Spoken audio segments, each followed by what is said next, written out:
Hello বন্ধুরা, দুপুরের খাবার নিয়ে এসেছি। এখানে আছে গরম গরম ভাত, হয়ে গেছে ভাত।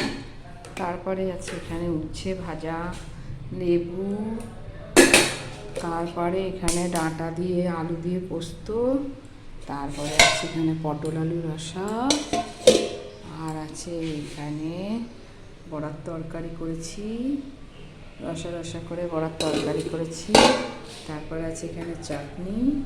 এই আজকে আমার দুপুরের খাবার। তোমাদের সবার খাওয়া হয়ে গেছে? আমার রান্নাঘরের সব কাজকর্ম সেরে নিয়েছি, সব হয়ে গেছে। এবার আমরা খেতে বসবো। আজকে খুব বৃষ্টি হচ্ছে। আমাদের সব কাজকর্ম সব সেরে নিয়েছি। ঘর দুয়ার পরিষ্কার পরিচ্ছন্ন হয়ে গেছে। এই ঘরটাও পরিষ্কার করে নিয়েছি। তোমাদের দাদাভাই ঘরটার মুছে দেয়, আমি শুধু পরিষ্কার করে নিই। ঘরও পরিষ্কার হয়ে গেছে। আমার ভিডিও যদি তোমাদের ভালো লাগে, লাইক কমেন্ট শেয়ার করবে।